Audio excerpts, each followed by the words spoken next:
Education ഇൻസ്റ്റിറ്റ്യൂഷനൊക്കെ manage ചെയ്യുന്നതിന് വേണ്ടിയിട്ടുള്ള administration management ഉണ്ട്. അപ്പോൾ അങ്ങനെയാണെങ്കിൽ അക്കാദമിക് അഡ്മിനിസ്ട്രേഷൻ മാനേജ്മെൻറ്റിൽ പിന്നെ അവരെ കൊണ്ട് MBA ഒക്കെ ചെയ്യിക്കാന്നൊക്കെ ചിന്തിച്ചത്. പക്ഷേ ഞാൻ അവരെയൊന്നും നിർബന്ധിച്ചിട്ടില്ല.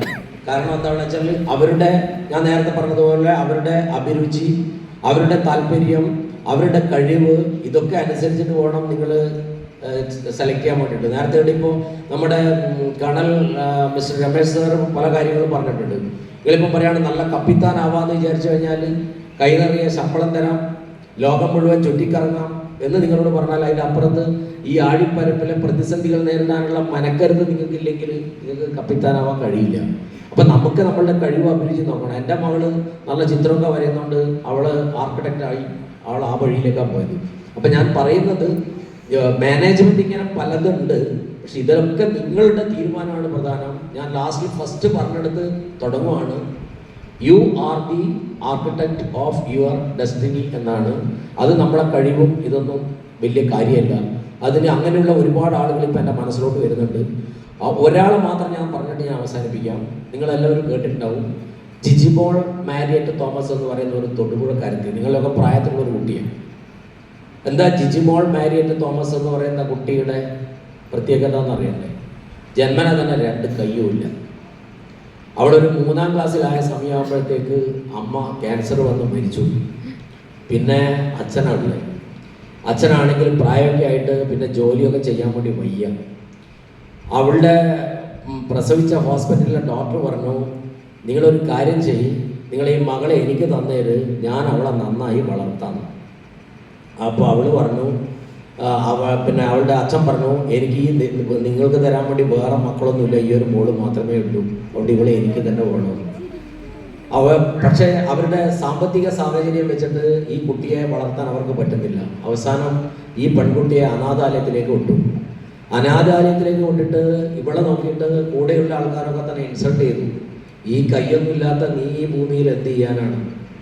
പക്ഷേ അവൾ ചിന്തിച്ചത് ഇങ്ങനെയാണ്, ഞാൻ നേരത്തെ പറഞ്ഞത്, I am the architect of my life, I am the architect of my destiny. എൻ്റെ ജീവിത വിജയത്തിൻ്റെ ശില്പി ഞാനാണ്.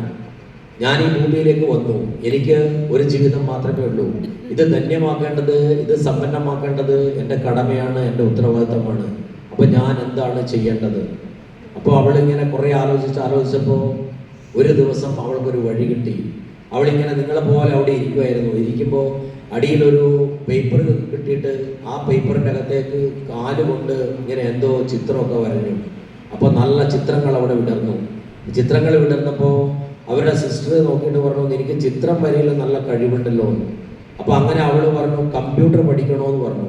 കമ്പ്യൂട്ടർ പഠിക്കണമെന്ന് പറഞ്ഞാൽ അവൾ കമ്പ്യൂട്ടർ എങ്ങനെ പഠിക്കും? അവൾ പറഞ്ഞു, ഞാൻ കമ്പ്യൂട്ടർ കാലുകൊണ്ട് പഠിക്കുമെന്ന്. ഇപ്പോൾ ജിജിമോൾ മാരിയറ്റ് തോമസ് എന്ന് പറയുന്ന തൊടുപുഴക്കാരത്തി ഒരു ഇൻസ്റ്റിറ്റ്യൂട്ടിൽ പോയിട്ട് അവൾ എന്ത് ചെയ്തു എന്ന് വെച്ചാൽ കമ്പ്യൂട്ടർ പഠിച്ചു. അങ്ങനെ കയ്യില്ലെങ്കിലും അവൾ കമ്പ്യൂട്ടർ കാലുകൊണ്ട് കമ്പ്യൂട്ടർ വളരെ നന്നായി ചെയ്യാൻ വേണ്ടി തുടങ്ങി. ഇന്ന് അവൾ മൾട്ടിനാഷണൽ കമ്പനിയിലെ ഗ്രാഫിക് ഡിസൈനിങ് മേഖലയിൽ വലിയ ഉദ്യോഗസ്ഥയായിട്ട് ജോലി ചെയ്തുകൊണ്ടിരിക്കുകയാണ്. തീർന്നില്ല അവളുടെ ആഗ്രഹങ്ങൾ. അവൾ ചിന്തിച്ചത് കയ്യില്ലെങ്കിലും കാലില്ലെങ്കിലും എല്ലാവരും എന്താ വെച്ചാൽ കാറൊക്കെ ആയിട്ട് പോകുന്നുണ്ട്. ആഗ്രഹമാണ്, ഞാൻ പറഞ്ഞല്ലോ, ആഗ്രഹങ്ങൾ നമുക്ക് എപ്പോഴും ഉണ്ടാവണം. നമുക്ക് നല്ല നല്ല സ്വപ്നങ്ങൾ ഉണ്ടാവണം എന്ന് ഞാൻ നേരത്തെ പറഞ്ഞു. അപ്പോൾ അവൾക്ക് സ്വപ്നങ്ങൾ ഉണ്ടായി. അവൾക്ക് എന്താ സ്വപ്നം ഉണ്ടായെന്ന് വെച്ചാൽ അവൾക്ക് കാർ ഓടിക്കണം. കയ്യില്ലാത്ത ആളെ എങ്ങനെ കാർ ഓടിക്കുമെന്ന് ചോദിച്ചു. അങ്ങനെ അവൾ RTO ഓഫീസിൽ അപേക്ഷ കൊടുത്തു, എനിക്ക് കാർ ഓടിക്കണം, ലൈസൻസ് വേണമെന്ന് പറഞ്ഞിട്ട്. RTO പറഞ്ഞവിടെ കയ്യും കാലുമുള്ള ആൾക്കാർ കാർ ഓടിച്ചിട്ട് നാട്ടിലുള്ള ആൾക്കാരൊക്കെ ചത്തു മരിക്കും, വീട് മരിക്കുന്നു, കൊല്ലുന്നു. ഇനി ഈ കയ്യില്ലാത്ത നീ പോയിട്ട് എന്ത് ചെയ്യാനാണ്? അതുകൊണ്ട് നിനക്കൊന്നും ഒരു കാരണവശാലും തരാൻ പറ്റില്ല. അവൾ വിട്ടില്ല. അവൾ ആലോചിച്ചു, കയ്യില്ലെങ്കിലും കാർ ഓടിക്കാൻ പറ്റില്ലേ?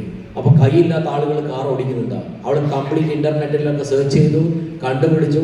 ലോകത്ത് എവിടെയോ അമേരിക്കയിലോ ഇംഗ്ലണ്ടിലോ വേറെ ഏതോ സ്ഥലത്ത് ഇതേപോലെ കയ്യില്ലാത്ത കാർ ഓടിക്കുന്ന ആളെ കിട്ടി. അവരുമായിട്ട് സംവദിച്ചു. അപ്പോൾ അവൾ പറഞ്ഞു, ശരി, ഇങ്ങനെയാണ് കാർ ഓടിക്കേണ്ടത്, ലൈസൻസ് എടുക്കാൻ വേണ്ടിയില്ലേ, പിന്നെ പറ്റും, ഞാൻ കാർ ഓടിക്കുന്നുണ്ടെന്ന്. ഇവൾ എന്ത് ചെയ്തു എന്ന് വെച്ചാൽ നമ്മളെ കണ്ണൂരുകാരനായ ഒരു വക്കീലിനെ കണ്ടു. കണ്ണൂരുകാരനായ ഒരു വക്കീലിനെ കണ്ടിട്ട് കേസ് കൊടുത്തു. എൻ്റെ അടുത്തൊരാളാണ്. അപ്പോൾ അവരെ കുറിച്ച് അവർ കേസ് കൊടുത്തു. ഇവൾക്ക് RTOയിൽ നിന്ന്, കോടതിയിൽ നിന്ന് അനുകൂലമായ വിധി വന്നു. RTOന് ഡയറക്ഷൻ കൊടുത്തു, ഇവൾക്ക് കാർ ഓടിക്കാനുള്ള ലൈസൻസ് കൊടുക്കണം, പ്രൊവൈഡഡ് നിങ്ങൾ സാധാ കാറായിരിക്കരുത്, ആ കാറിന് എന്ത് ചെയ്യണം, ആൾട്ടറേഷൻ നടത്തി പിന്നെ അവൾക്ക് ലൈസൻസ് കൊടുക്കണം എന്നാണ് നിർദ്ദേശം കോടതി കൊടുത്തത്. അങ്ങനെ അവള് ലൈസൻസ് വാങ്ങിച്ചു എന്ന് മാത്രമല്ല, അവൾ കാർ വാങ്ങിച്ചു, അതിന് ആൾട്ടർ ചെയ്തു. RTOവിൻ്റെ മുന്നിൽ മാത്രമല്ല, മലയാളികളുടെ മുന്നിൽ ഏറെ അഭിമാനത്തോടെ, അമ്മയില്ലെങ്കിലും അച്ഛന് സാമ്പത്തിക ശേഷിയില്ലെങ്കിലും എനിക്ക് കയ്യില്ലെങ്കിലും എനിക്ക് ബാക്കിയുള്ളതൊക്കെ ഉണ്ട്, എൻ്റെ കുറവുകളല്ല, എനിക്ക് മറ്റു പല നിറവുകളുണ്ട് എന്ന് മനസ്സിലാക്കിക്കൊണ്ട് അവളിപ്പം നമ്മളെയൊക്കെ മുന്നിൽ അഭിമാനത്തോടെ കാറ് ഓടിച്ച് പോവുകയാണ്. ആര്? ജിജിമോൾ മാരിയൻ തോമസ് എന്ന് പറയുന്ന നിങ്ങളുടെ പ്രായത്തിലുള്ള തൊടുപുഴക്കാരെത്തി. അപ്പോൾ അതുകൊണ്ട് കുട്ടികളെ, എനിക്ക് നിങ്ങളോട് പറയാനുള്ളത്, നമ്മൾ സാധാരണയിൽ പറയാറില്ലേ, നിറച്ച ചക്ക വേട്ടിലും കഴിക്കുന്നു. അപ്പോൾ അതുകൊണ്ട് ഈ വന്നിരിക്കുന്ന കുട്ടികളൊക്കെ തന്നെ എന്ത് ചെയ്യണമെന്ന് വെച്ചാൽ, മറ്റുള്ള ചിന്തകളൊക്കെ കൈവെടിഞ്ഞ് നമുക്കൊരു ജീവിതം മാത്രമേ ഉള്ളൂ, നമുക്കൊരു കുടുംബമേ ഉള്ളൂ. അവരെയൊക്കെ സംരക്ഷിക്കേണ്ടത്, അവർക്കൊക്കെ താങ്ങാവേണ്ടത്, അവർക്കൊക്കെ തണലാവേണ്ടത് നമ്മളുടെ കടമയാണ്. ഞാൻ ഈ സമൂഹത്തിൽ ജീവിക്കുമ്പോൾ എനിക്ക് സമൂഹത്തിന് വേണ്ടി എന്തെങ്കിലും കൊടുക്കാൻ വേണ്ടി കഴിയേണ്ടതുണ്ട് എന്ന് നമ്മൾ ചിന്തിക്കണം. നമ്മൾ ഇതുവരെ പഠിച്ചിരിക്കുന്നത് സർക്കാരിൻ്റെ ചെലവിൽ എന്ന് പറഞ്ഞാൽ സാധാരണക്കാരൻ്റെ നികുതി പണത്തിൻ്റെ പിറകിലാണ് നമ്മളൊക്കെ പഠിച്ച് ഇത്ര വരെ എത്തിയിട്ടുള്ളത്.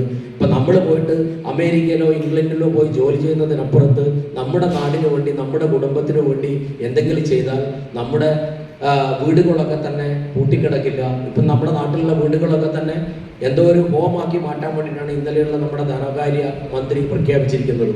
പൂട്ടിക്കിടക്കുന്ന വീടുകളൊക്കെ തന്നെ റിസോർട്ടാക്കി മാറ്റും, അല്ലെ ഹോമാക്കി മാറ്റും, ഞാൻ കറക്റ്റ് ടേം ഓർമ്മിക്കുന്നില്ല, അങ്ങനെ തീരുമാനം എടുത്തിട്ടുണ്ട്. അപ്പോൾ അത്തരം വീടുകളെ ആക്കി മാറ്റാതെ നമ്മുടെ സമൂഹത്തിന് താങ്ങായി തണലായി ഞാൻ ആദ്യം സൂചിപ്പിച്ചതുപോലെ നല്ല ആർക്കിടെക്റ്റായി വളരാൻ നിങ്ങൾക്ക് ഓരോരുത്തർക്കും കഴിയട്ടെ എന്ന്